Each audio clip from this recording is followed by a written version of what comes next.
At the Rosewood Foundation Charity Gala, my husband's boss cornered me by the champagne fountain and asked, loud enough for everyone to hear, "Tell me, Emilia, how does it feel being a decorative housewife while your husband actually contributes to society?" The entire ballroom erupted in laughter, including my husband, Oliver. I set down my glass, smiled directly at Connor Gerard, and said, "How does it feel knowing that the decorative housewife you're mocking is the anonymous investor who holds the power to end your career by 9 a.m. tomorrow?" Before we jump back in, tell us where you're tuning in from, and if this story touches you, make sure you're a subscriber, because tomorrow, I've saved something extra special for you. The laughter died instantly. But I'm getting ahead of myself.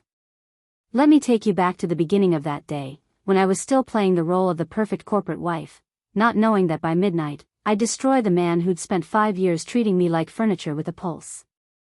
The thing about being invisible is that people forget you're even there. They forget you have ears. They forget you have a brain. Most importantly, they forget you might have power they know nothing about. Connor Gerard, Senior Vice President of Henderson and Ford Financial, Oliver's boss and the man who would humiliate me tonight, had been dismissing me for 5 years. 5 years of company dinners where he'd talk over me. 5 years of holiday parties where he'd introduce me as Oliver's wife, without bothering to learn my name. 5 years of watching him take credit for strategies I'd whispered to Oliver over breakfast. Tonight was supposed to be different. The Rosewood Foundation Gala was the social event of the season in Boston. Black tie, $500 plates, a who's who of New England's financial elite. Oliver had been preparing for weeks, viewing it as his chance to network with the C-suite executives who could fast-track his career to partnership. "This is important, Em," he'd told me that morning while I was pressing his tuxedo. Connor specifically mentioned he wanted me there. "He's introducing me to Sean Butler from the acquisitions team. This could be my break. My break. Always his break, his opportunity, his career. Never ours. Never mine." I'd spent the afternoon at the salon getting my hair twisted into an elegant updo that took 2 hours and cost $300, money Oliver considered well spent because I was representing him. I'd poured myself into a midnight blue gown that hugged every curve, the kind of dress that made heads turn. I'd done my makeup with precision, highlighted my cheekbones, lined my eyes with that perfect wing. All of it to be the appropriate accessory on Oliver's arm. As we drove to the Four Seasons where the gala was being held, Oliver reviewed his talking points. He didn't ask how my day was. He didn't compliment my dress. He was too busy rehearsing how he'd discussed the Morrison merger with Connor's colleagues. The Morrison merger. The deal I'd actually structured during my secret consulting work, then fed to Oliver piece by piece so he could present it as his own brilliant strategy. But that's a secret I'll get to later. "Remember," Oliver said as we pulled up to the valet, "just smile and be charming. Don't try to engage with the business talk. These people don't want to hear a housewife's opinions on finance." A housewife's opinions on finance. I had a master's in economics from MIT. I'd worked at Goldman Sachs before Oliver convinced me to take a break to support his career, a break that had lasted 8 years and counting. I'd kept my maiden name, Henderson, even after marrying Oliver, one small act of preservation my mother had insisted on. But sure, I was just a housewife with opinions. The ballroom was stunning. Crystal chandeliers cast golden light across marble floors. Round tables draped in white linen surrounded a dance floor where a jazz quartet played softly.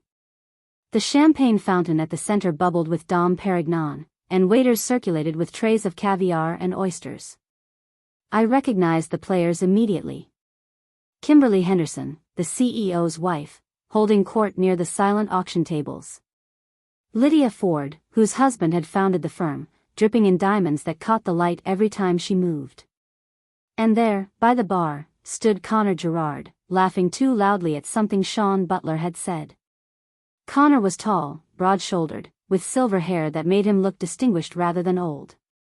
He wore his success like armor, the Patek Philippe watch, the custom Tom Ford tuxedo, the easy confidence of a man who'd never been told no. He was the type who believed his own press, convinced that his corner office and 7-figure salary made him superior to everyone else, especially women who didn't earn their own paychecks. Oliver spotted him immediately and steered me across the room like I was a yacht he was docking. Connor. Great to see you. Connor's eyes slid over me with the interest you'd show a piece of furniture. Oliver. Good, you made it. He didn't acknowledge me at all. Come on, I want you to meet Sean and discuss the Singapore expansion. And just like that, Oliver was absorbed into the circle of men, leaving me standing alone with my champagne, decorative and dismissed. I found a table near the edge of the room, close enough to seem involved, far enough to be invisible. It was a position I'd perfected over 8 years of corporate events. I sipped my champagne and watched the performance of it all, the wives comparing jewelry, the executives comparing portfolios, everyone measuring their worth against everyone else's. What none of them knew, what no one in that ballroom knew except for my attorney, Chloe, was that the quiet woman in the midnight blue dress, the one they'd all ignored and dismissed, controlled more money than most of them would see in their lifetimes. But I'm getting ahead of myself again. First, you need to understand what Connor Gerard did next. You need to understand why I decided, after years of silence, to finally show them all exactly who I was. Because around 9:30 p.m., Connor Gerard made the biggest mistake of his life. He decided to make me his entertainment. That morning had started like every other morning for the past 8 years. My alarm went off at 5:30 a.m., a full hour before Oliver's. I slipped out of bed silently, careful not to disturb him, and padded downstairs to our kitchen in Beacon Hill. The coffee maker was already programmed, I'd set it the night before, but I still had to prepare everything else. Oliver's breakfast was a precise ritual: 2 eggs, scrambled but not too wet, with exactly 3 shakes of pepper. 2 slices of whole wheat toast, lightly buttered on one side only. Fresh orange juice, pulp-free, served in the crystal glass his mother gave us for our wedding. I had the routine down to a science. While the eggs cooked, I retrieved his dry cleaning from the front hall, the tuxedo he'd wear tonight, professionally pressed with extra starch in the collar just how he liked it. I laid it out in his dressing room along with his patent leather shoes, freshly polished, and the platinum cufflinks I'd given him for his last promotion. The promotion I'd engineered by feeding him the exact presentation structure that Connor Gerard loved, based on months of quietly observing Connor's preferences at company dinners. By 6:15, Oliver's breakfast was plated and cooling to the perfect temperature. His Wall Street Journal sat folded beside his plate, open to the business section. His briefcase was by the door, documents I'd organized the night before tucked inside. Emilia. His voice boomed from upstairs at 6:30, right on schedule. Where's my Hermes tie? The navy one with the silver pattern? I climbed the stairs, coffee in hand, 2 sugars, splash of cream, exactly 140 degrees, and found him standing in his walk-in closet surrounded by 200 ties, looking helpless. 3rd rack, left side, I said, handing him the coffee. You wore it to the Henderson retirement dinner last month. It photographs well, so it's good for tonight. He took the coffee without a thank you, examining the tie like he was seeing it for the first time. Right. Good memory. He said it like I was a particularly useful personal assistant, not his wife. I helped him with the Windsor knot while he scrolled through his phone, reading emails from people who mattered more than I did. His cologne, Creta Ventus, $400 a bottle, filled the small space between us. Big day, he muttered, still looking at his phone. Connor's been hinting about the Singapore office expansion. If I play this right tonight, I could be looking at senior director by year-end. That's wonderful, I said, adjusting his collar. I didn't mention that I'd heard Connor discussing the Singapore expansion 3 weeks ago at a company dinner, when he thought I was too busy talking to the other wives to listen. I didn't mention that I'd already researched the Singapore market extensively and left strategic notes in Oliver's briefcase disguised as industry newsletters. Just need to make the right impression tonight, Oliver continued, finally looking at me. Which means you need to look good but not draw attention. Be friendly but not too chatty. These people don't care about your book club or whatever you do all day. What I did all day. If only he knew. After Oliver left for the office at 7:15, kissing my cheek absently while taking the lunch I'd packed, I finally had the house to myself. Preparing and narrating this story took us a lot of time, so if you are enjoying it, subscribe to our channel, it means a lot to us. Now back to the story. Our Beacon Hill brownstone, for stories of historic brick and original hardwood floors, became mine for exactly 9 hours. I poured myself Real coffee, the expensive Italian roast I kept hidden behind the flour, and walked to my office. Oliver thought this room was my craft space, where I did scrapbooking and planned dinner parties. He'd never bothered to actually look inside. If he had, he would have seen the 2 computer monitors, the Bloomberg terminal subscription, the filing cabinets full of documents, and the whiteboard covered in financial projections.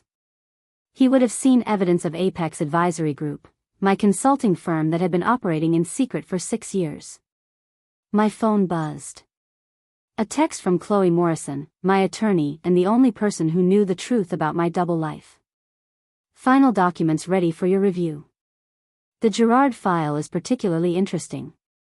Call when you can. The Gerard file.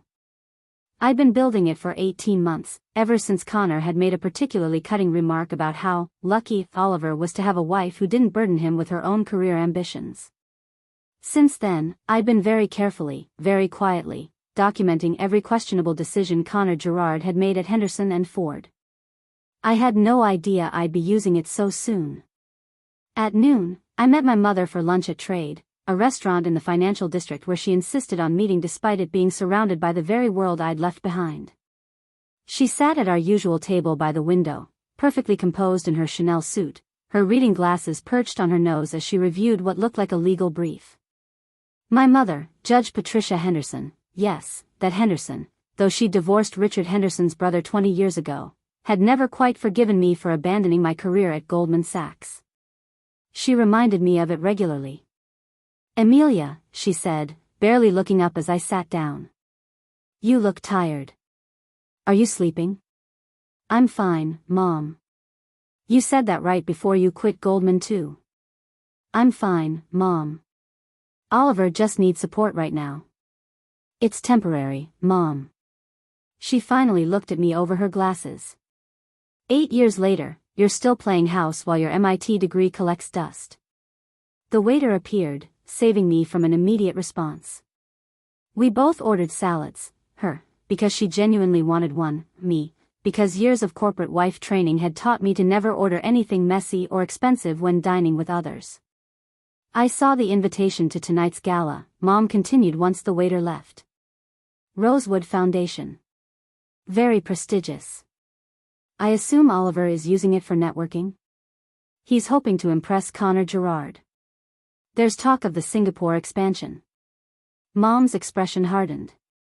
"Connor Gerard. That pompous ass who introduces you as Oliver's wife like you don't have your own name?" She leaned forward. "Do you know what Connor said to me at the Bar Association dinner last year?" I shook my head. "He said, 'Judge Henderson, you must be so proud. Your daughter married very well.' Married well. As if your greatest achievement was landing a man with a decent salary." She took a long sip of her wine. "I didn't raise you to be someone's accessory, Emilia." "I know, Mom." "Do you?" "Because the woman I raised was valedictorian at MIT. The woman I raised had 3 competing job offers before graduation. Goldman Sachs fought for you, Emilia. Marcus Goldstein himself called me to say you were the most promising analyst he'd seen in a decade." I remembered Marcus. I remembered the corner office they'd promised me. I remembered the career trajectory they'd laid out, analyst to associate to VP, all before 35. I remembered walking away from it all because Oliver had gotten the Henderson and Ford offer and needed me to be available for the corporate wife duties that came with it. Goldman wasn't going to give me the life Oliver could, I said quietly, repeating the lie I'd told myself for 8 years. "Goldman was going to give you your own life," Mom corrected sharply. "Oliver gave you his life. There's a difference." Our salads arrived. We ate in silence for a moment before Mom spoke again, her voice softer this time. "Your father left you that money for a reason, Emilia. $2 million. He wanted you to have security, independence. And what did you do? I stabbed at a cherry tomato. I invested it. You hid it, Mom corrected. You invested it in secret, built this whole consulting business in secret, help Oliver's career in secret. Why? What are you so afraid of? I'm not afraid. Then why haven't you told him? Why does your own husband not know that you're the reason his career exists? She leaned back, studying me. Or is it because you already know how he'd react? That hit too close. I'd imagined telling Oliver about Apex Advisory Group 1,000 times. In my imagination, he was proud, impressed, grateful. But in my gut, I knew the truth. He'd be threatened. Embarrassed. Angry that I'd hidden it. Angry that I'd been successful without his permission. Tonight's gala, Mom said, changing subjects, wear something that makes you feel powerful. Not something that makes Oliver comfortable. For once, dress for yourself. I already have a dress picked out. The blue one with the conservative neckline that Oliver approved 3 weeks ago. She raised an eyebrow. I saw it hanging in your closet when I dropped off those documents. She pulled a garment bag from beneath the table. Wear this instead. It's Valentino. Your father bought it for me years ago for a Supreme Court dinner where some pompous attorney tried to diminish me. I wore this dress and destroyed him during oral arguments the next day. She smiled slightly. Fashion as armor, darling. It works. I took the bag, feeling the weight of the gown inside. And Emilia? Mom reached across the table, squeezing my hand. That Gerard file Chloe mentioned this morning. She copied me on it. If that man disrespects you tonight, you have my blessing to destroy him. I left the restaurant with the Valentino dress and a dangerous feeling building in my chest. Permission. By 4 o'clock, I was standing in our bedroom staring at 2 dresses laid across the bed.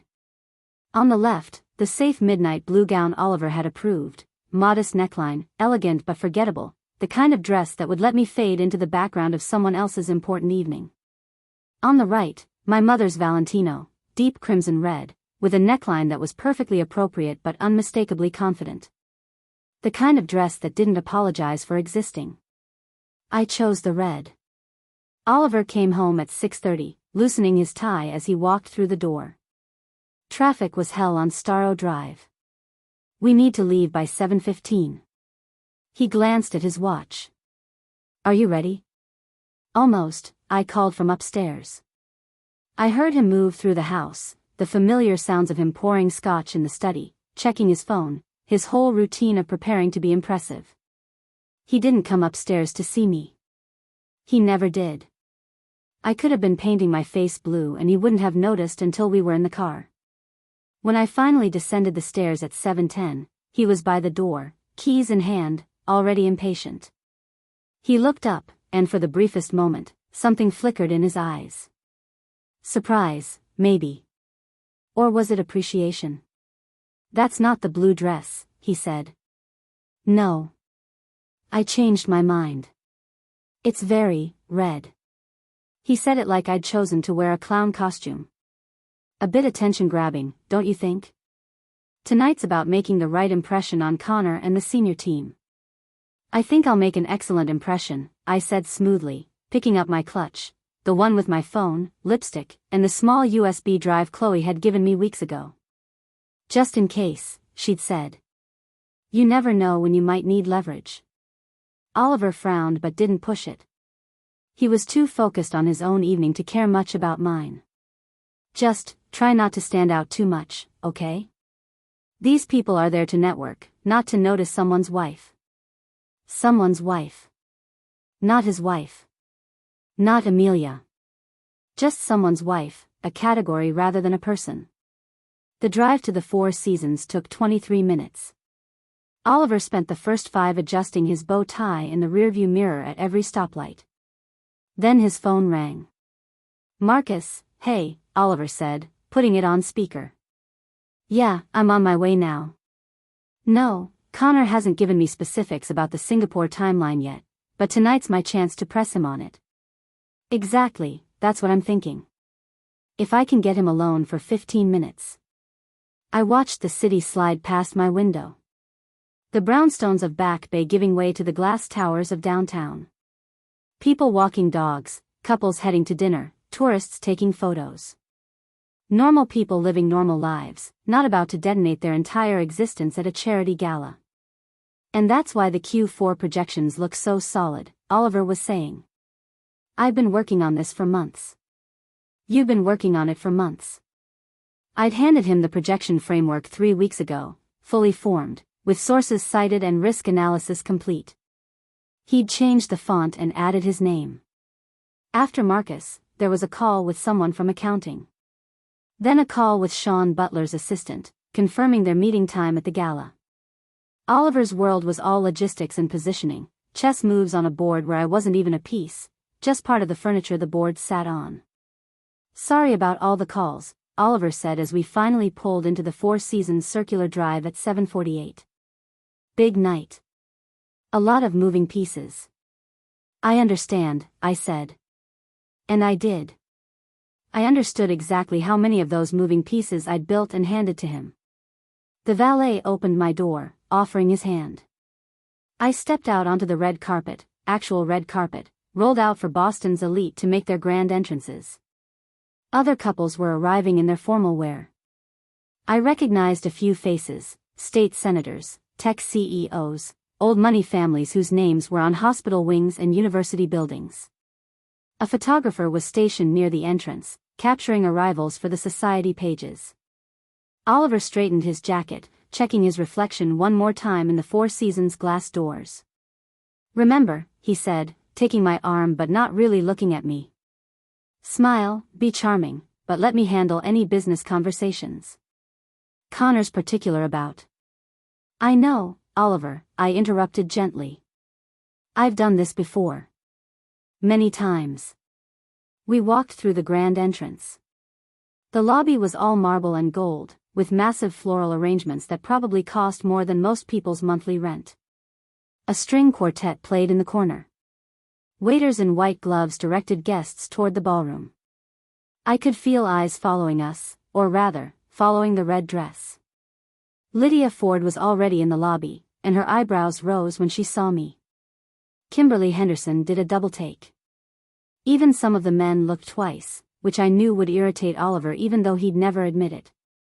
The ballroom doors were open, revealing the space I'd described earlier, but seeing it now, full of people in tuxedos and gowns, it looked like a scene from a movie about wealth and power. The champagne fountain sparkled under the chandeliers. The jazz quartet played something smooth and sophisticated. Everywhere I looked, I saw people performing success. Oliver's grip tightened slightly on my arm. There's Connor, he said, his voice dropping to that reverent tone he used when talking about his boss. By the bar with Sean and the Henderson group. Kimberly Henderson stood near the silent auction in a fortune of emeralds. Lydia Ford was laughing too loudly at something by one of the cocktail tables, her diamonds catching the light. And there, in the center of everything like the sun everyone orbited around, stood Connor Gerard. He was holding court with 4 other executives, gesturing with his scotch glass, his silver hair catching the light, his Tom Ford tuxedo fitting him like it had been painted on. He looked like power incarnate, successful, confident, untouchable. He had no idea that in less than 2 hours, the woman in the red dress standing by the champagne fountain would own him. Oliver spotted him immediately and turned to me with that focused intensity he got when he was about to network. Perfect. Give me 15 minutes to make the initial connection, work my way into the conversation. Then you can join us if it seems appropriate. But remember. I know, Oliver. I'll blend in. He smiled, completely missing the subtext, and kissed my cheek. His cologne was too strong, applied with the heavy hand of someone trying to make an impression. You're the best, Em. I don't know what I'd do without you. You'd have no career, I thought as I watched him walk away. You'd have no strategies, no connections, no success. You'd be exactly where you were 8 years ago, a mid-level analyst with decent potential and no idea how to realize it. But I smiled, playing my part one last time. Oliver disappeared into the crowd, making his approach to Connor's group. I stood alone by the champagne fountain in my red dress, a glass in my hand, watching the performance of power and prestige unfold around me. 30 feet away, Connor Gerard glanced in my direction. Our eyes met for half a second before his gaze slid past me, dismissing me as irrelevant, just another corporate wife, decorative and forgettable. He turned back to his conversation, laughing at something Sean Butler said. Not for much longer, I thought, taking a sip of champagne. The bubbles sparkled like tiny promises of chaos to come. I stood by the champagne fountain for 20 minutes, watching Oliver network. He'd inserted himself into Connor's circle smoothly, laughing at the right moments, nodding seriously when appropriate. He was good at this, the performance of ambition. I'd taught him how. A waiter offered me champagne. I took a glass, more for something to hold than to drink. The bubbles caught the light as I turned, surveying the room. I recognized most of the faces. 5 years of corporate dinners had burned them into my memory. There was Sean Butler from Acquisitions, the man Oliver desperately wanted to impress. Elliot Ford, Lydia's son, who'd just made junior partner despite being spectacularly incompetent.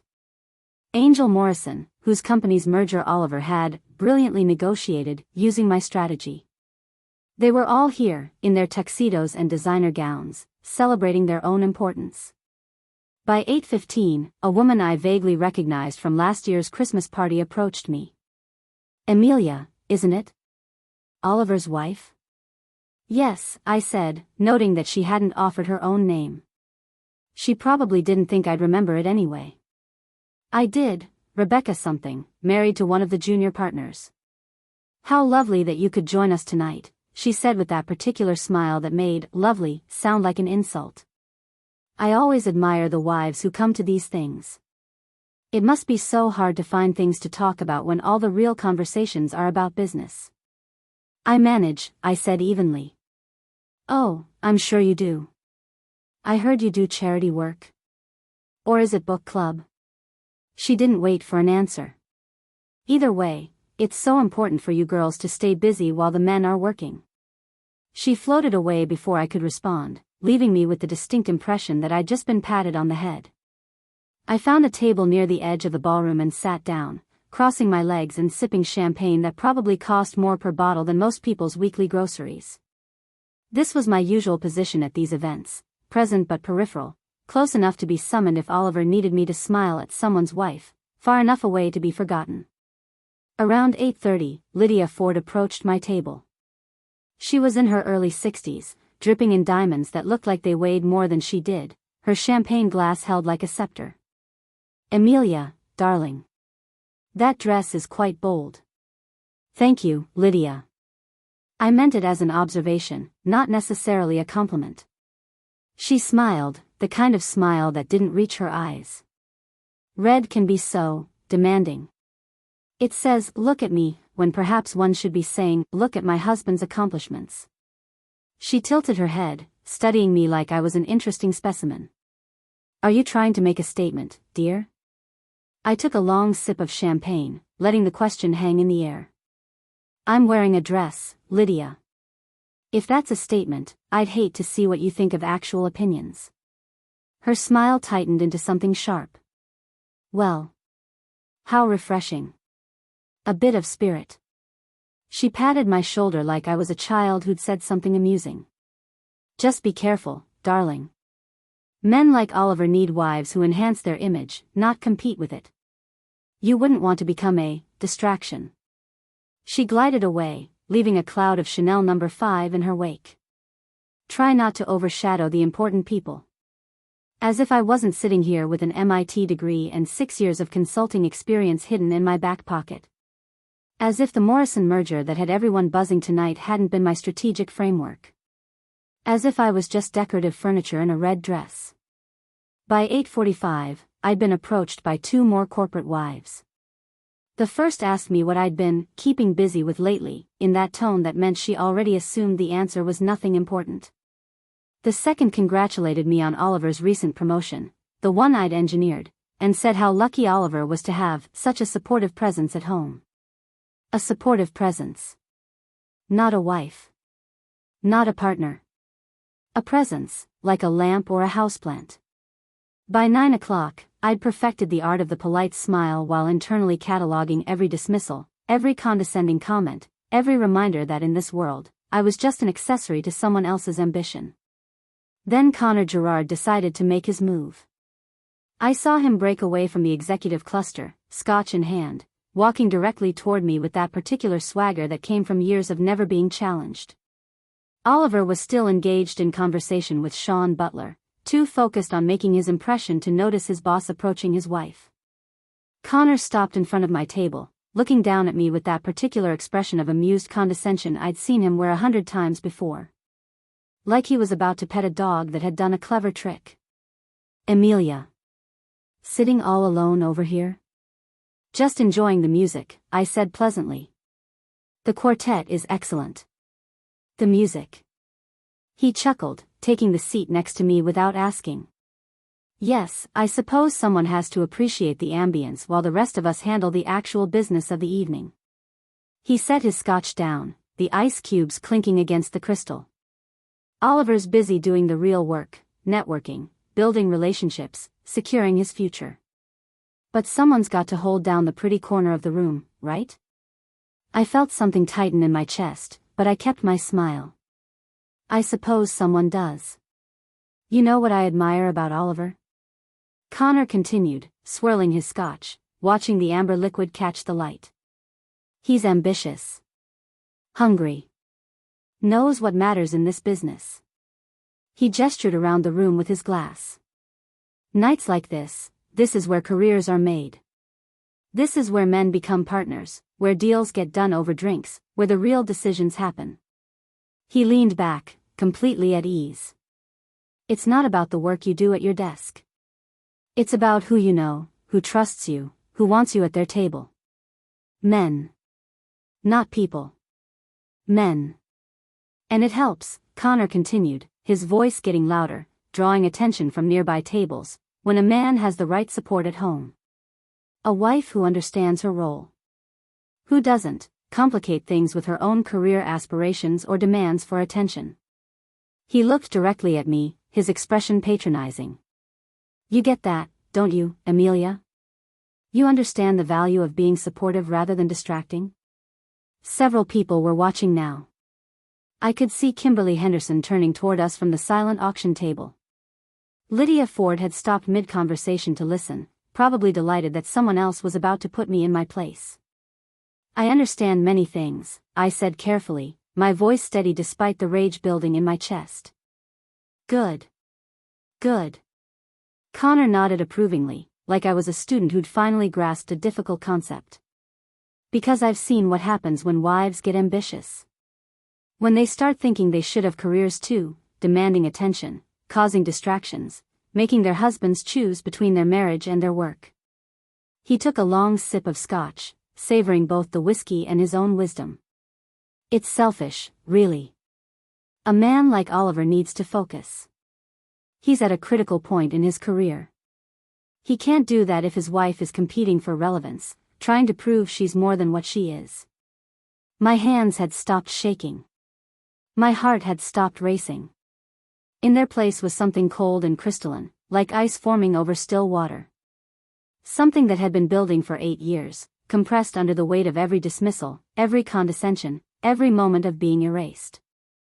Connor stood up, and I realized with a sick clarity that he was about to make this performance even bigger. His voice rose, projecting across the ballroom like he was giving a keynote speech. Ladies and gentlemen, he called out, and just like that, conversations died mid-sentence. Heads turned. Even the jazz quartet seemed to play more softly. I'm conducting important research here, Connor announced, his showman instincts in full force. He gestured toward me with his scotch glass, amber liquid threatening to spill. I'm trying to understand the modern housewife experience. He smiled, playing to his audience. Take Emilia here. MIT educated, that's right, folks, Columbia Business School, presumably intelligent woman. And she's chosen to what's the phrase? Support her husband's career from the sidelines. More people were watching now.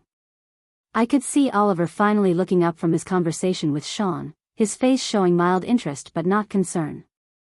Rebecca something had her phone out, probably recording. 2 junior executives at the bar had turned completely around to watch. The question is, Connor continued, his theatrical performance reaching its crescendo, his voice filling every corner of the silent ballroom. How does it feel, Emilia? How does it feel being a decorative housewife while your husband actually contributes to society? While he closes deals, builds relationships, creates value? While he matters? The word landed in the sudden silence like a bomb. I mean, seriously, he pressed on, feeding off the nervous laughter beginning to bubble up from various tables. Your husband earns millions. He's closing deals that reshape entire industries. He's building a legacy, creating opportunities, changing lives. And you?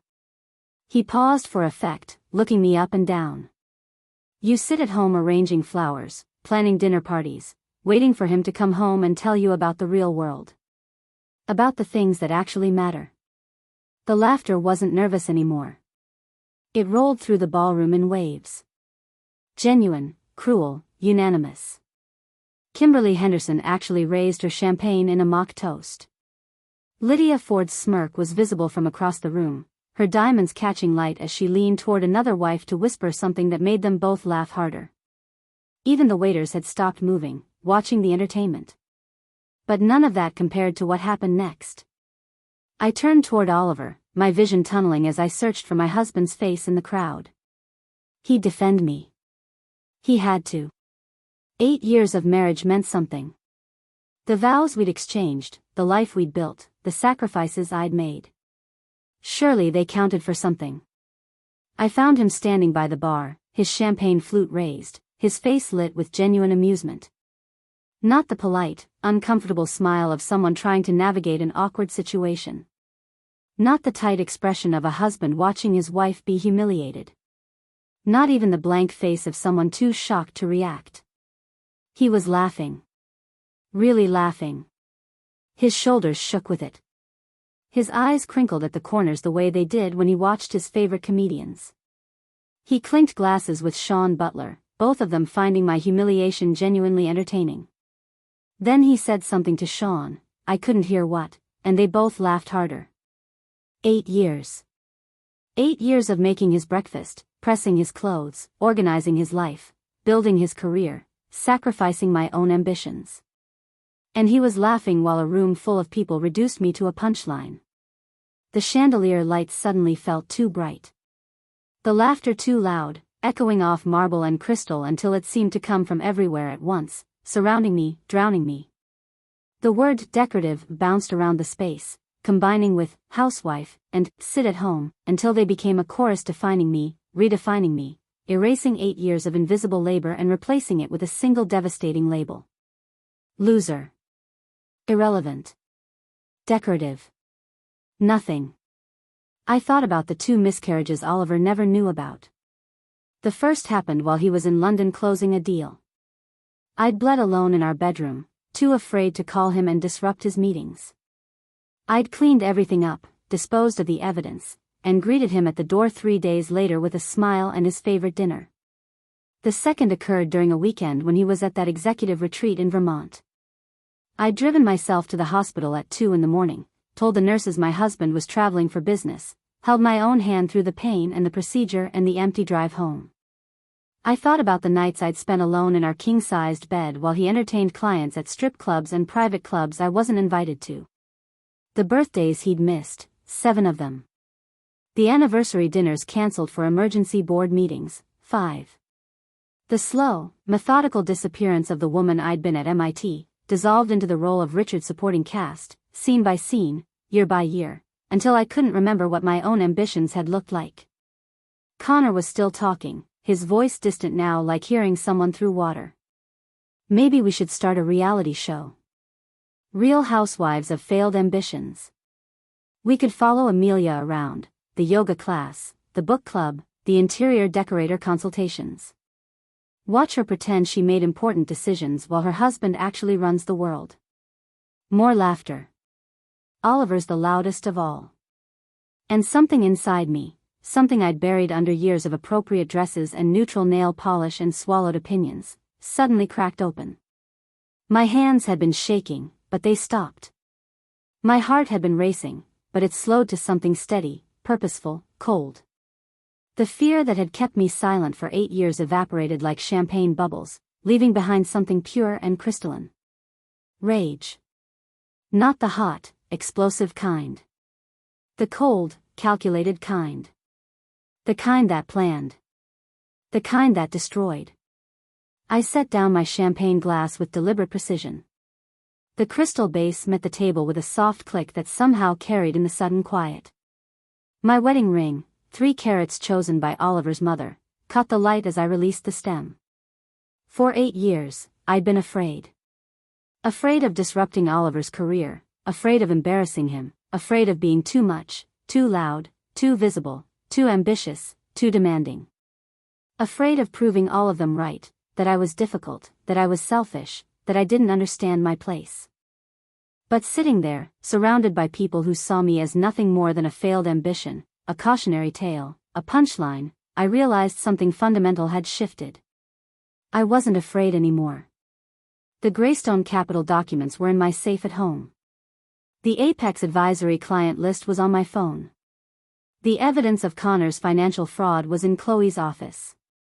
8 years of building power in secret, accumulating leverage, creating an empire in the shadows while everyone thought I was arranging flowers. They just didn't know it yet. But they were about to. I stood slowly, my movements deliberate and controlled, smoothing my red dress as I rose. The Valentino fabric moved like liquid fire under the chandelier light. Every eye in the ballroom was on me now. Connor's laughter faltered. Something in my posture had changed, and even through his Scotch-induced confidence, he sensed it.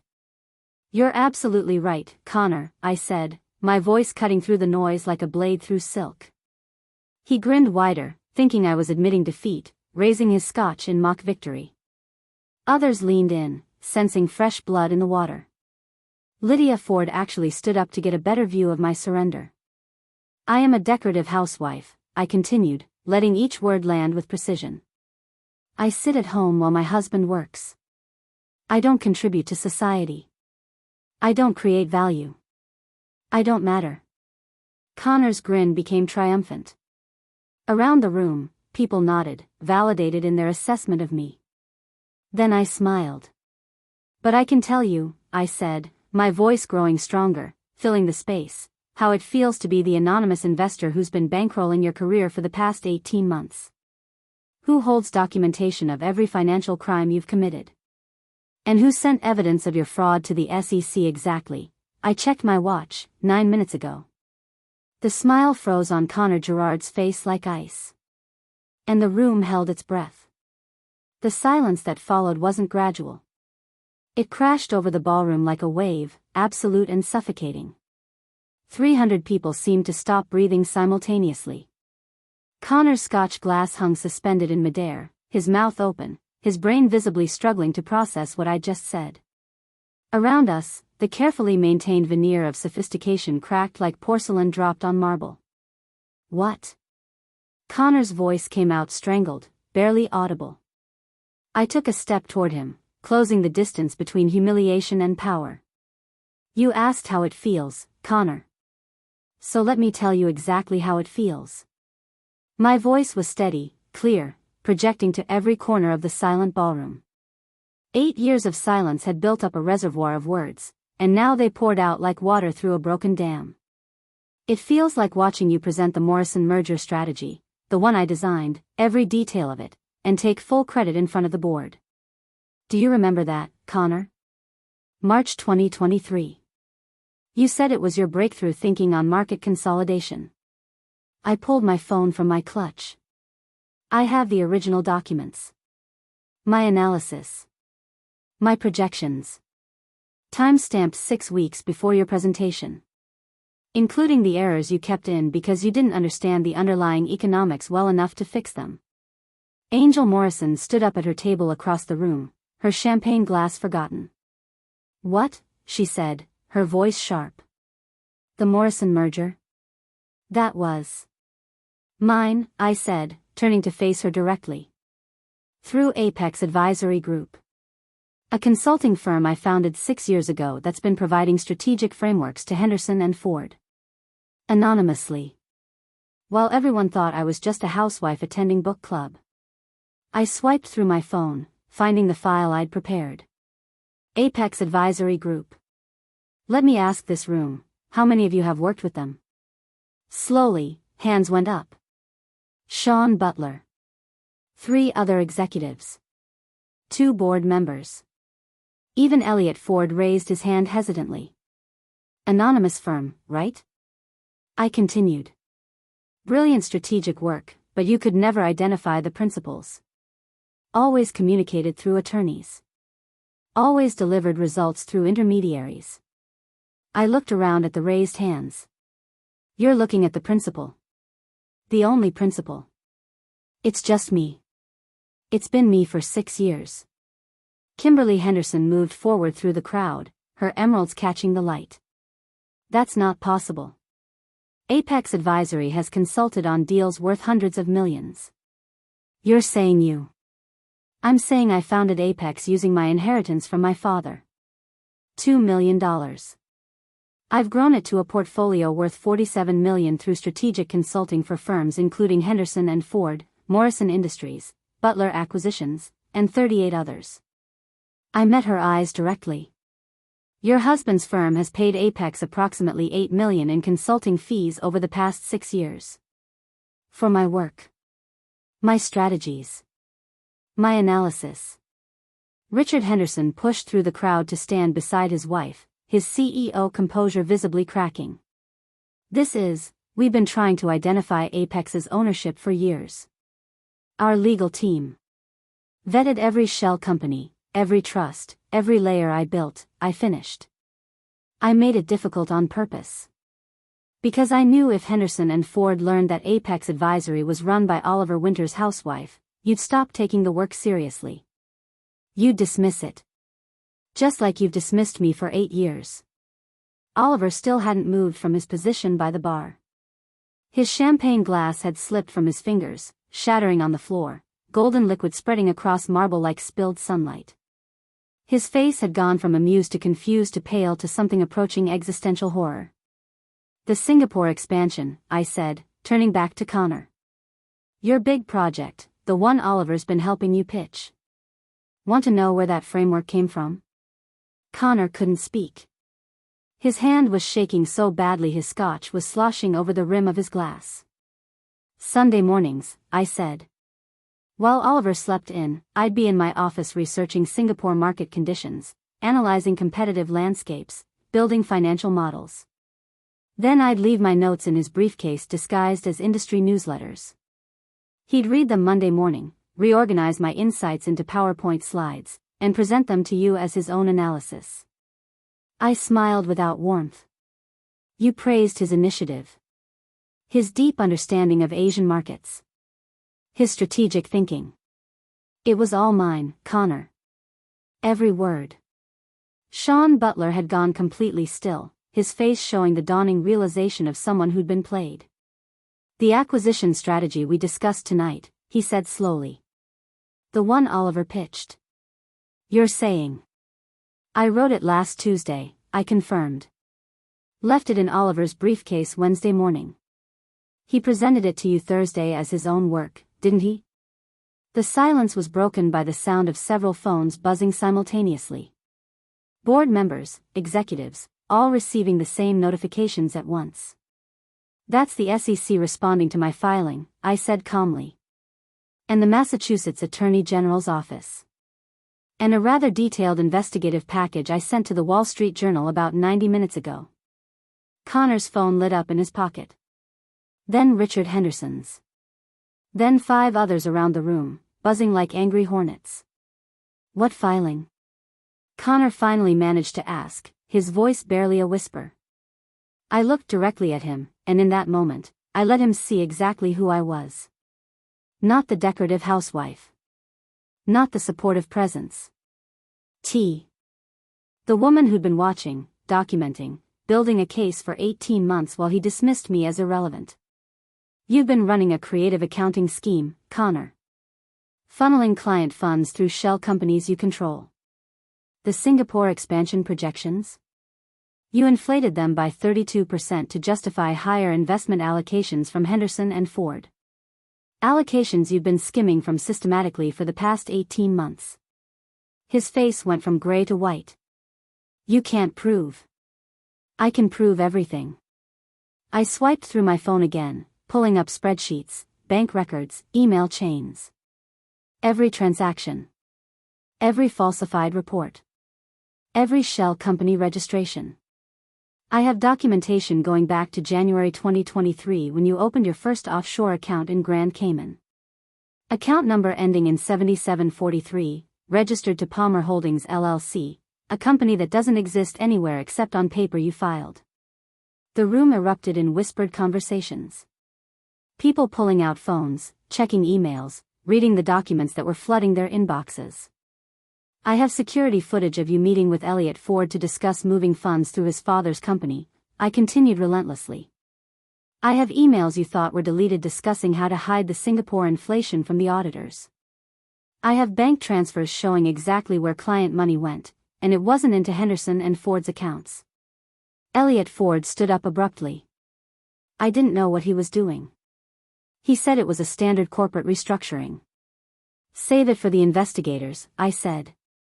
They'll want to talk to you about your commission on those transfers. Richard Henderson was reading something on his phone, his face getting darker with each line. Connor, this can't be. Jesus Christ. The Singapore numbers we presented to the board last month. You told me these were verified. You said. He said whatever would get the money flowing, I interrupted. Because the money wasn't for Singapore expansion. It was for his second condo in Miami. The one registered to Palmer Holdings. The one he's been using for, well, Richard, I don't think you want those details discussed in public. But they're all in the report. Connor's phone wouldn't stop buzzing. Neither would Richard's. Around the room, executives were reading emails with expressions of dawning horror. The news was spreading in real time, each person who opened their email becoming another domino falling. You can't do this, Connor said, his voice shaking. You're just some housewife with a grudge. No one will believe. The SEC believes it, I said. They opened an official investigation 17 minutes ago. The Massachusetts Attorney General's office believes it. They've already scheduled interviews with Henderson and Ford's accounting team for Monday morning. The Wall Street Journal believes it. They're running a story tomorrow about corporate fraud and the culture that enables it. I paused. And most importantly, Connor, your wife is going to believe it when the federal investigators show up at your house Monday morning with a warrant. His phone rang. The ringtone was loud in the heavy silence, something classical and pretentious that matched his personality. He looked at the screen and his face went completely white. That's probably her now, I said. The investigators are required to notify spouses when they're serving warrants for financial crimes. Professional courtesy. She's likely calling to ask what the hell is going on. Connor stared at his phone like it was a grenade. Aren't you going to answer it? I asked. Or are you going to let it go to voicemail? Add that to the list of calls you'll wish you'd taken. The phone stopped ringing. 5 seconds later, it started again. I turned to face the room, addressing everyone who'd laughed at me, dismissed me, treated me like furniture for 8 years. Oliver's entire career, every promotion, every success, every accomplishment he's celebrated, was built on work I did and he took credit for. I'm not claiming he stole 1 or 2 ideas. I'm saying his entire professional existence is a fraud I enabled because I thought. I paused, feeling the weight of my own foolishness.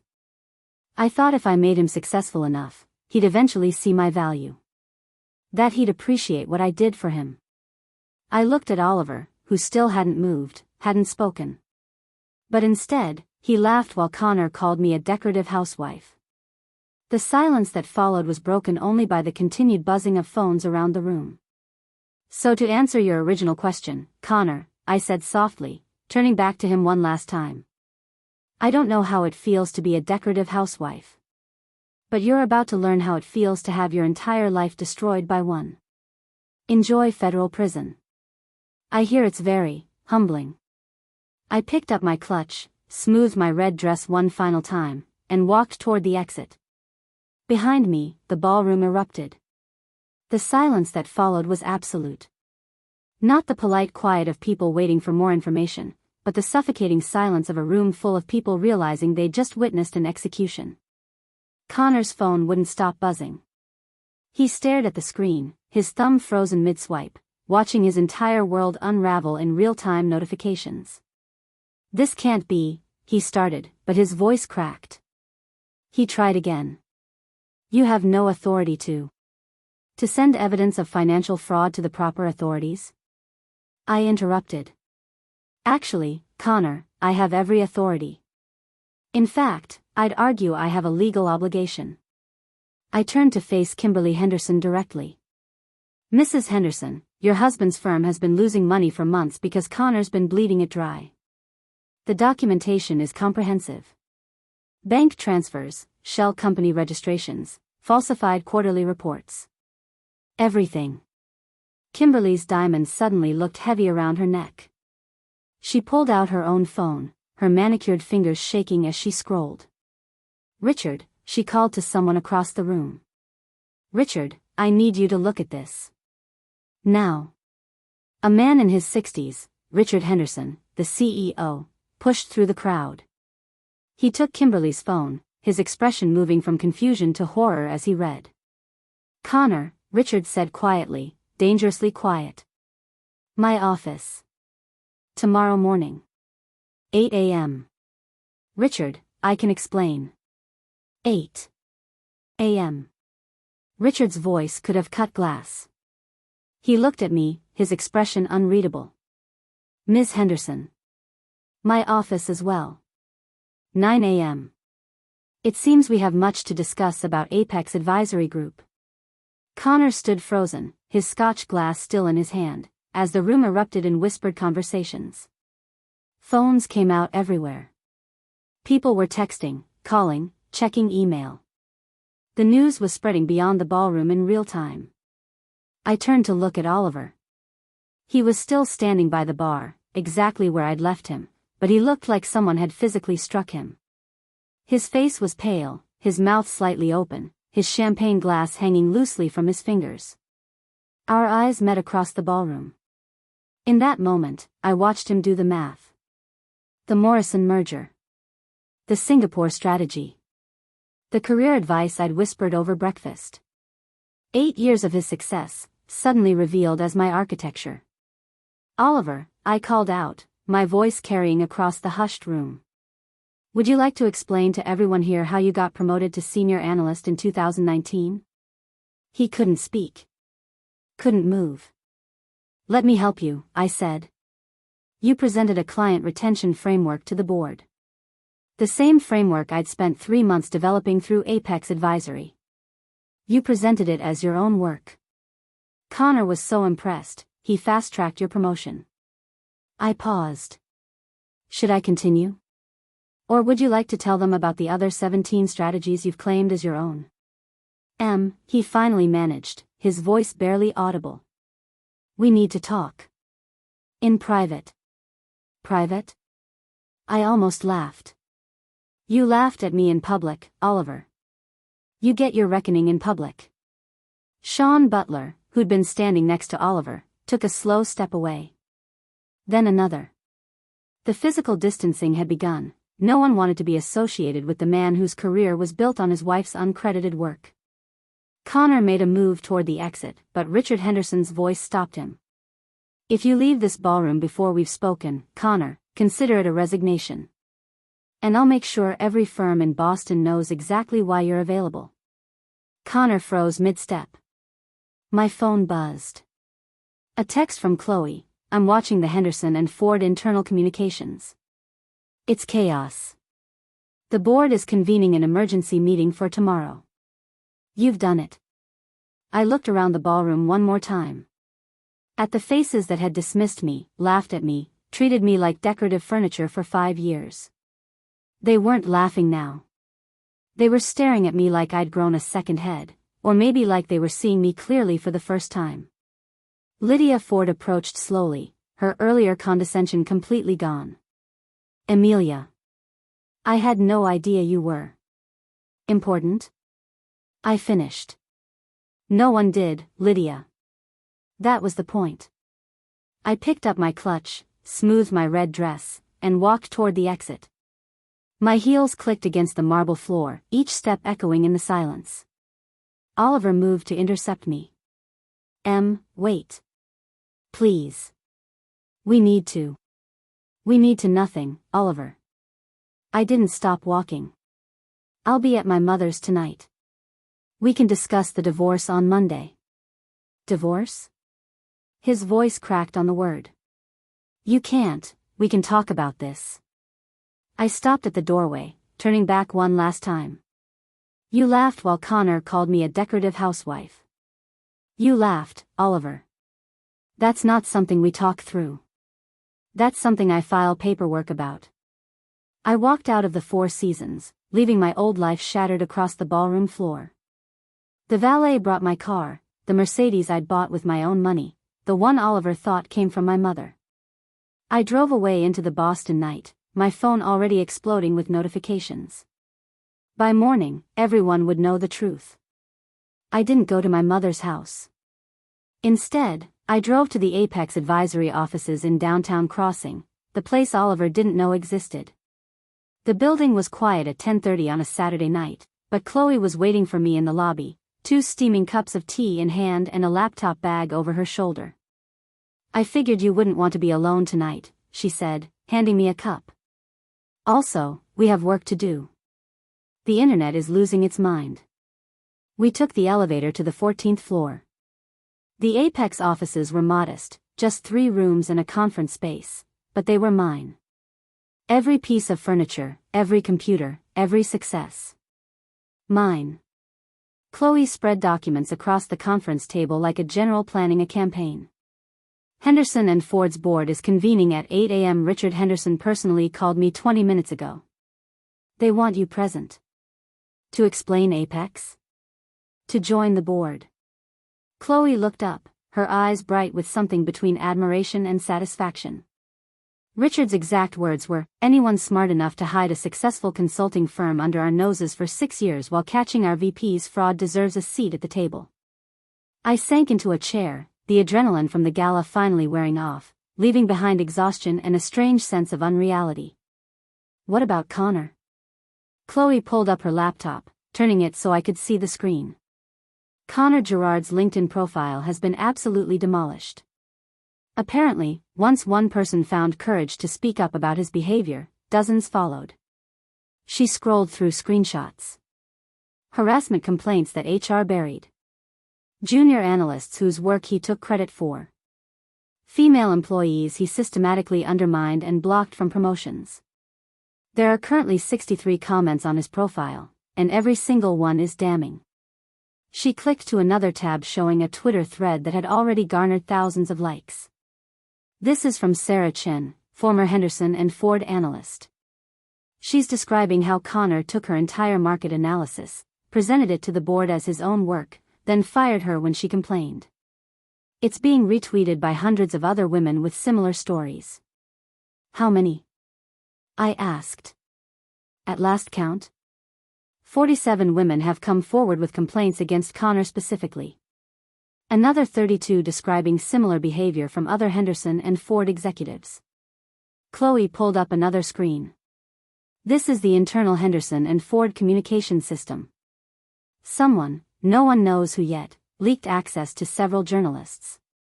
The messages going back years are damning. Dick jokes about female analysts. Bets on which in turn they could sleep with. Discussions of how to block women from promotions without triggering legal action. My stomach turned. That's worse than I thought. It gets worse, Chloe said grimly. She opened another file. The SEC opened an official investigation at 10:15.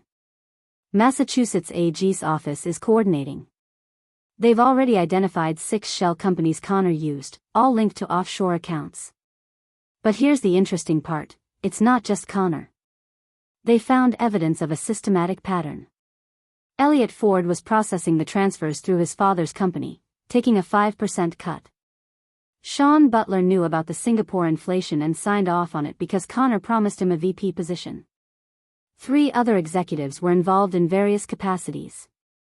A conspiracy. Exactly. Which elevates this from one bad actor to systemic corruption. The SEC is talking RICO charges. Racketeering.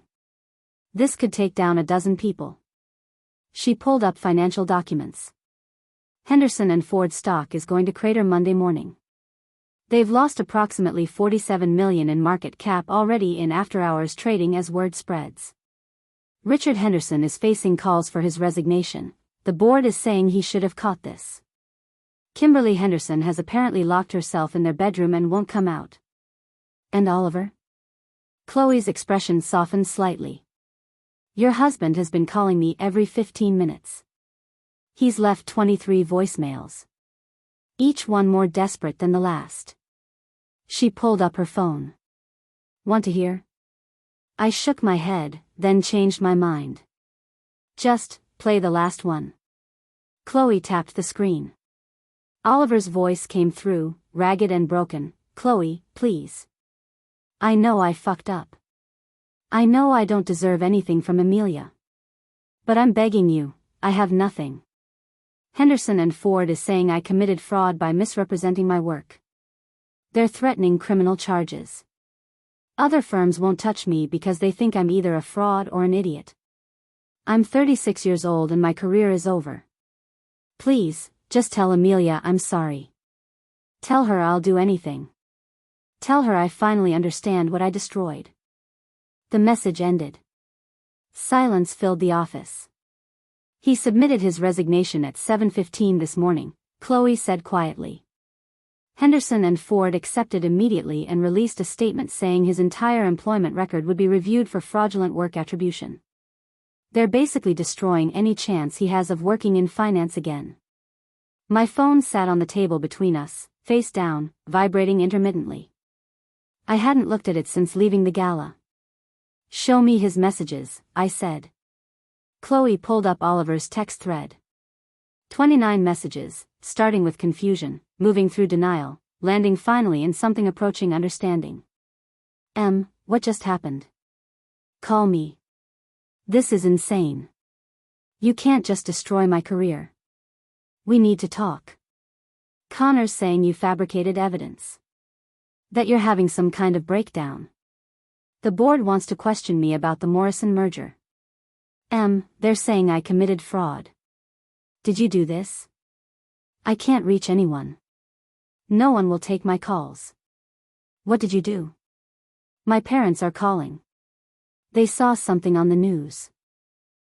Please. I didn't understand. I'm starting to understand. I laughed. I fucking laughed while Connor humiliated you. Oh God. I'm so sorry. You built my entire career. Every success I thought was mine was actually yours. I took credit for your work for 8 years. How did I not see it? I'm so sorry. For everything. For all of it. For being blind and selfish and cruel. The messages kept going, desperation bleeding through each one. At 11:30, Chloe's phone rang. She glanced at the screen, her eyebrows rising. It's Angel Morrison. The Morrison from the merger? Chloe nodded and put it on speaker. This is Chloe Morrison. Angel Morrison's voice came through, crisp and businesslike despite the late hour. Ms. Morrison, I need to speak with Emilia Henderson. Is she available? I leaned toward the phone. This is Emilia. Ms. Henderson. Angel Morrison.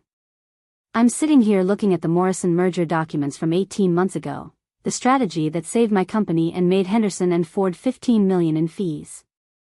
I was told Oliver Winters was the brilliant mind behind it. She paused, and I could hear papers shuffling. I'm now learning that was a lie. That the actual strategist was you, working through Apex Advisory, and you were never compensated properly or credited. It was my strategy, I confirmed. Apex Advisory's work, subcontracted through Henderson and Ford. Then Apex Advisory deserves the credit. And proper payment. Another pause. I've just terminated our ongoing consulting contract with Henderson and Ford, effective immediately. I'd like to hire Apex directly for our expansion into the European market. Whatever they were paying you as a subcontractor, I'll triple it. And I want your name on every document, every presentation, every strategy. No more hiding behind corporate anonymity. Chloe's eyes went wide. I felt something shift in my chest, not satisfaction exactly, but vindication. Recognition. Value. I'll have a proposal on your desk by Wednesday, I said. After Angel hung up, Chloe let out a long breath. That's going to start a trend. Every client who worked with Connor or Oliver and thought they were getting Henderson and Ford's expertise is going to realize they were getting yours. They're going to follow the talent. She was right. Over the next 2 hours, sitting in the Apex offices drinking tea that grew cold in our cups, we watched it happen in real time. Email after email flooded in. Morrison Industries requesting expanded services. Butler Acquisitions asking about immediate consultation availability. 3 firms I'd never worked with directly requesting proposals based on my demonstrated track record. Executives from 2 competing firms asking about partnership opportunities. 2 headhunters from major Boston firms sent messages about exciting opportunities to lead strategic consulting divisions, with starting salaries that made my current earnings look modest. A venture capital firm offered to fund Apex's expansion with a $10 million investment that would let me hire a full team and scale operations nationally. By 2 a.m., Apex Advisory had received 7 new contract inquiries worth a combined $18 million for partnership offers, and enough interest to keep me busy for the next 5 years.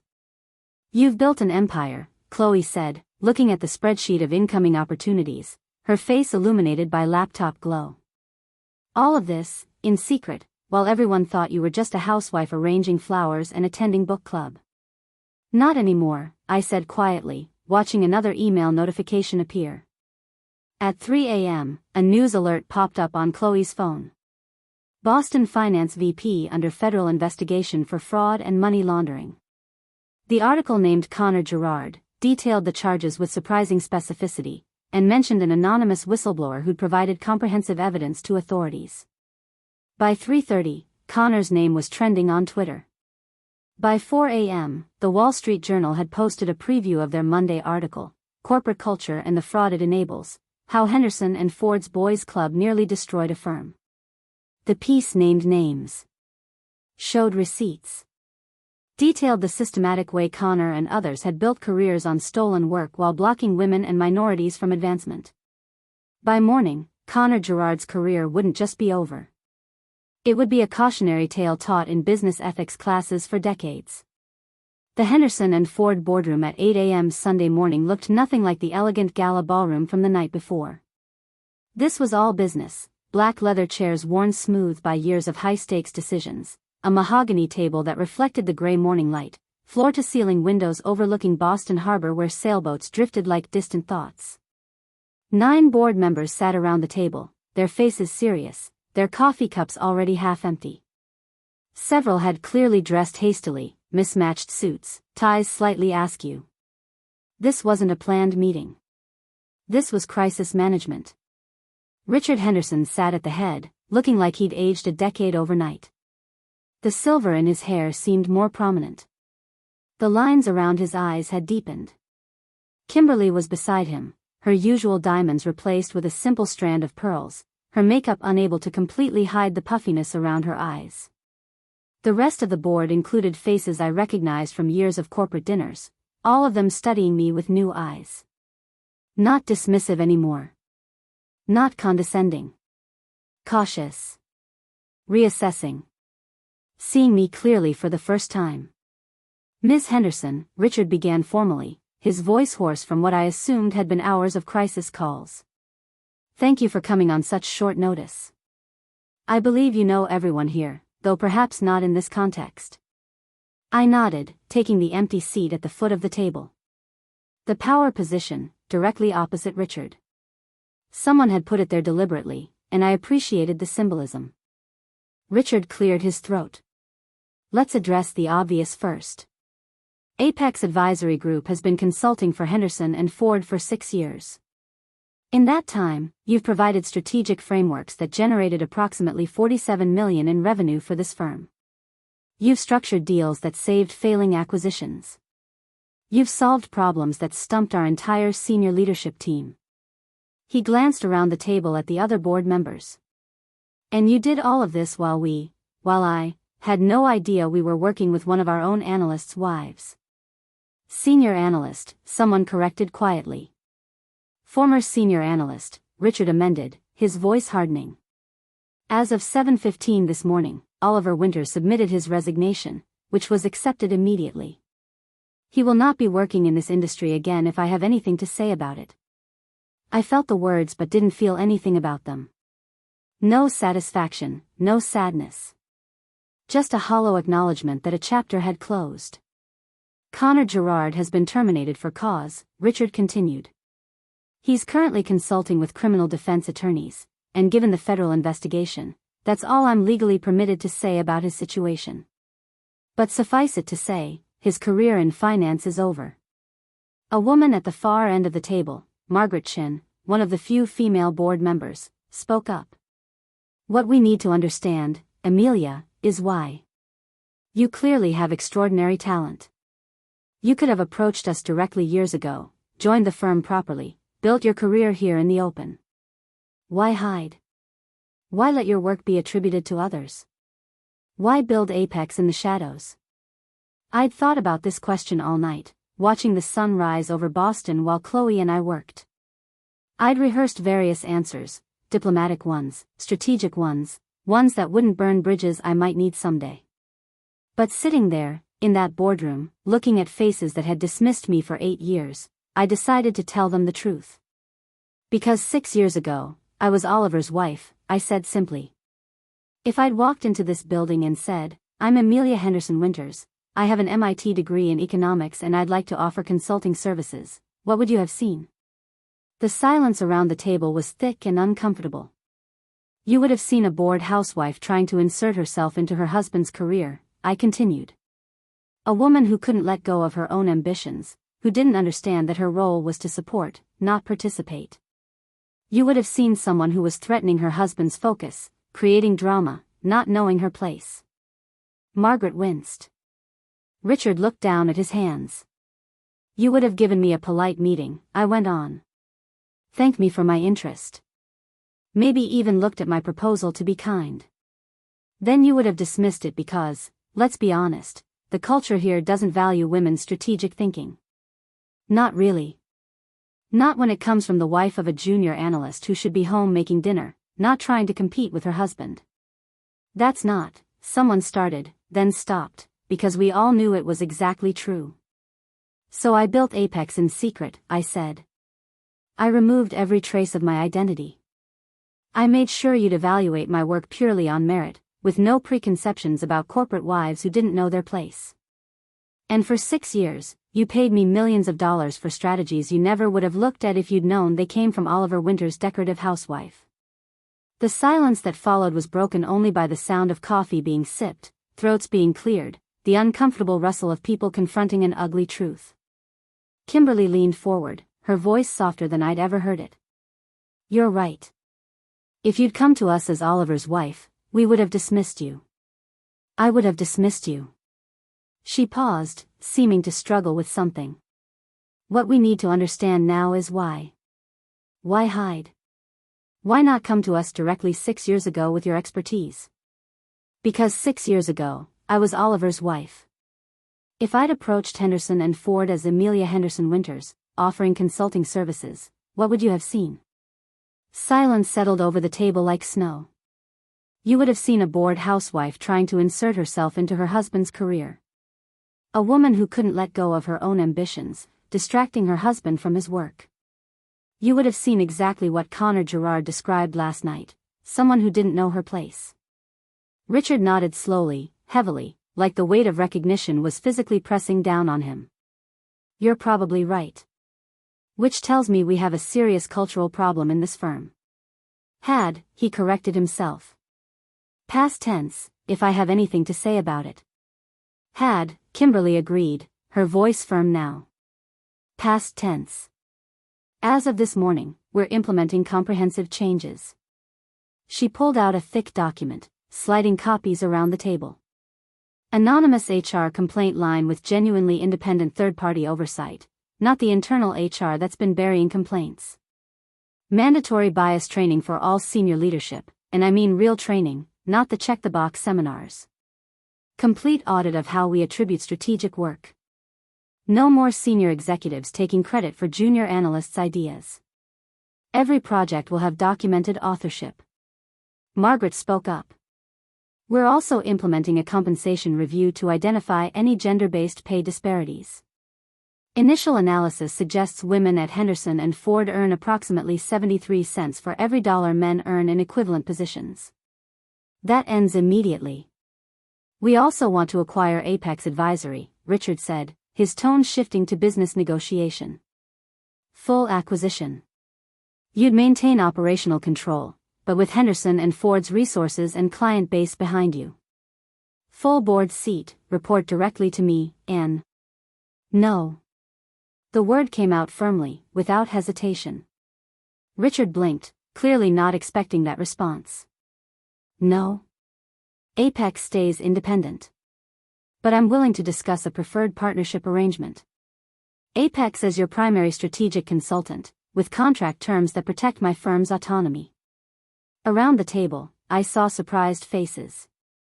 They'd expected me to jump at the acquisition offer, to finally get the corporate validation I'd supposedly been seeking. To take the consolation prize they were offering. I didn't build Apex to hand it over, I continued, meeting each board member's eyes in turn.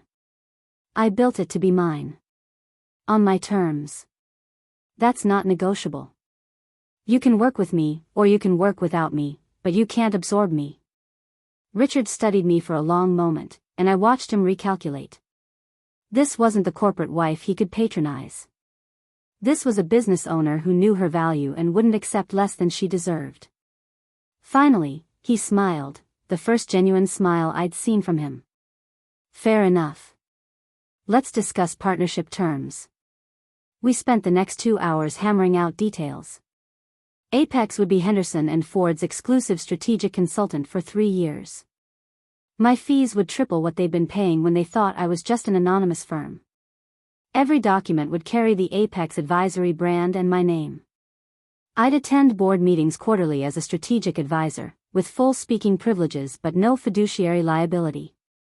By 10 a.m., I'd signed a contract that would make Apex one of the most prominent consulting firms in New England, with Henderson and Ford's endorsement carrying weight across the industry.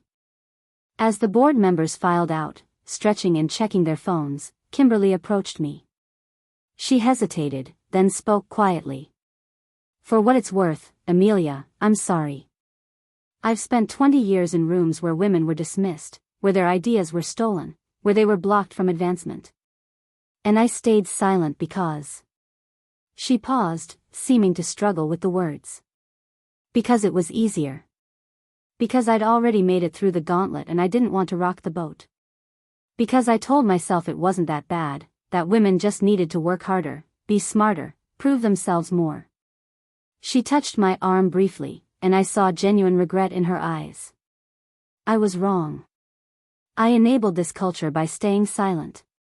Not anymore. I promise you that. I left Henderson and Ford at 10:30 and drove to my mother's house in Brookline. The morning had turned clear and bright, one of those perfect New England autumn days where the air smells like apples and dying leaves. Mom answered the door in her bathrobe, Sunday New York Times in hand, reading glasses perched on her nose. One look at my face and she set the paper down. You did it, she said simply. Not a question. A statement. I nodded. She pulled me into a hug, something she rarely did. My mother wasn't demonstrative by nature. But she held me for a long moment, and I felt 8 years of tension finally start to unwind. Your father would be so proud, she said quietly. I'm proud. Not because you destroyed them, though they deserved it, but because you finally stopped hiding. You finally showed them who you really are. We spent the afternoon on her back porch, drinking coffee that grew cold in our cups while we watched her garden prepare for winter. She didn't ask about Oliver. Didn't ask about the gala details. Didn't pepper me with questions about what happened next. She just sat with me while I processed the seismic shift my life had taken in less than 24 hours. My mother, the judge, understood that sometimes the most important thing wasn't analysis or advice. Sometimes it was just presence. At 4 p.m., my phone rang. An unknown number with a New York area code. Miss Henderson? This is Noelle Chen from the Wall Street Journal. I'm writing a piece about corporate culture, systemic gender discrimination, and the invisible labor that women perform in professional settings. I'd love to speak with you about Apex Advisory, what happened at the Rosewood Gala last night, and the broader implications for how we value women's contributions to business. I looked at my mother. She raised her eyebrows. Your choice, the expression said. I can give you 30 minutes, I told Noelle. But we do this on my terms. I'm not interested in being a victim narrative or a revenge story. If you want to talk about systemic change and how corporate culture can be better, I'm in. If you want drama and personal details, find another source. Those are exactly my terms too, Noelle said. Let's talk about change. 3 months later, I stood in the empty Beacon Hill brownstone, my footsteps echoing through rooms that no longer felt like home. The movers had taken the last boxes an hour ago, Oliver's things, shipped to whatever studio apartment in Cambridge he'd found after everything fell apart. The house was mine. The divorce settlement had been swift and surprisingly uncontested.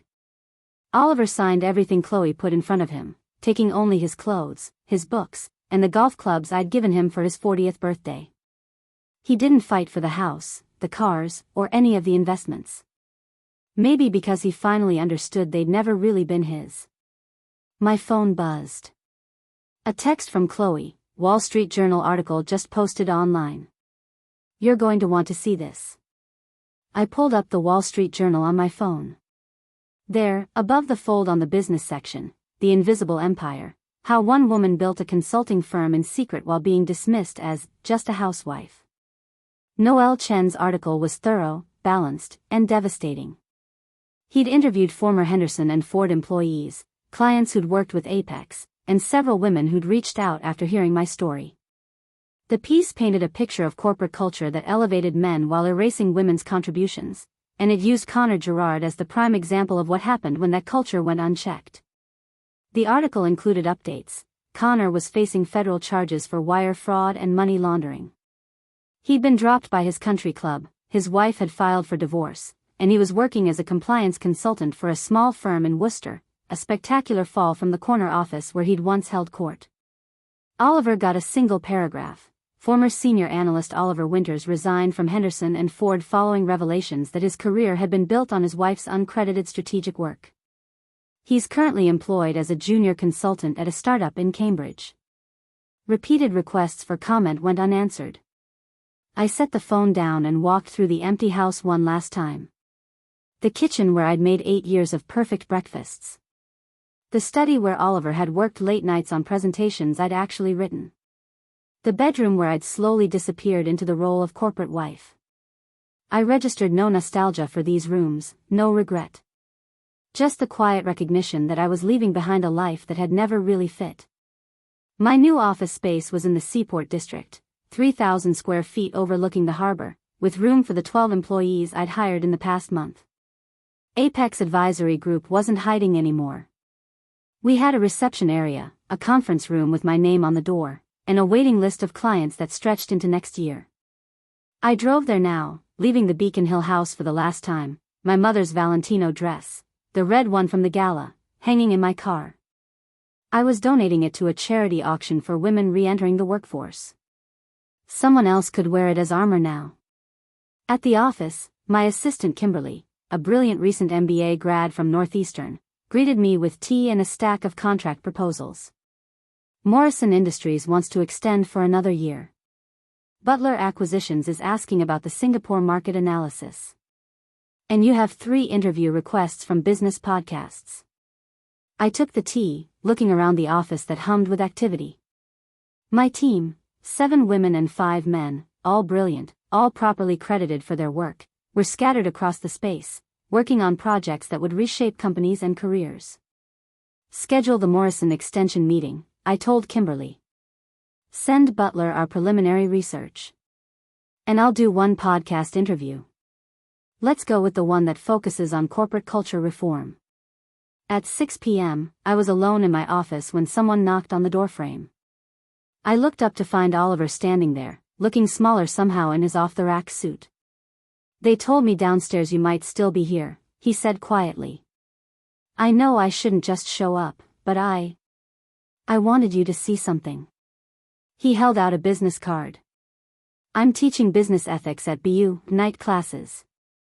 It's not much, but it's honest work. And I'm in therapy. Real therapy, not just the kind where you complain about your problems. I took the card, studying it. That's good, Oliver. I'm glad you're getting help. I read the journal article. The part about me. He swallowed hard. It was all true. Every word. And I'm sorry. I know that doesn't fix anything, but I need you to know, I see it now. What I took from you. What I let happen. I know you do. Does that matter? I thought about the question. 3 months ago, I would have wanted his apology desperately. Would have needed his recognition of what he'd done. Now, standing in my own office, surrounded by the empire I'd built, his apology felt like something from a different lifetime. It matters, I said finally. But it doesn't change anything. He nodded, understanding. I know. I wanted you to know that I'm trying to be better. To do better. Then do that, Oliver. Be better. After he left, I stood at my office window, watching the sun set over Boston Harbor. In the glass, I could see my own reflection overlaid on the city, no longer invisible, no longer hidden. The evening rush had begun below, thousands of people heading home after their workdays, each carrying their own stories of ambition and sacrifice. My phone buzzed one more time. A text from my mother, dinner this Sunday? I want to hear about the Butler project. And I'm proud of you, darling. Every single day. I smiled, typing back a response, then gathered my things to leave. Tomorrow, I had a board meeting at Henderson and Ford where I'd present a strategy for their Singapore expansion, my strategy, with my name on every page. Tomorrow, I'd continue building Apex into something that changed how business was done. Tomorrow, I'd mentor the young women who'd reached out asking how they could build their own invisible empires.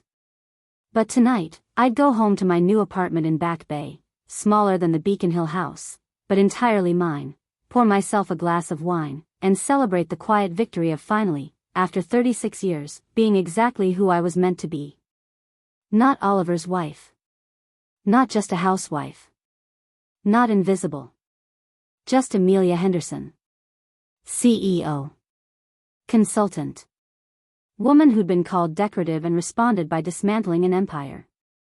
I drove away from the seaport offices as twilight painted the harbor in shades of amber and rose. The water reflected the changing sky, and I thought about transformation, how sometimes you have to burn down the old version of yourself to make room for who you're meant to become. The cost of visibility had been high, my marriage, my old life, the comfortable fiction that I could be both invisible and valued. But standing in my truth, owning my power, finally being seen? Worth every sacrifice. And given the choice, I'd make the same decisions again without hesitation. Up next, you've got 2 more standout stories right on your screen. If this one hit the mark, you won't want to pass these up. Just click and check them out. And don't forget to subscribe and turn on the notification bell so you don't miss any upload from us.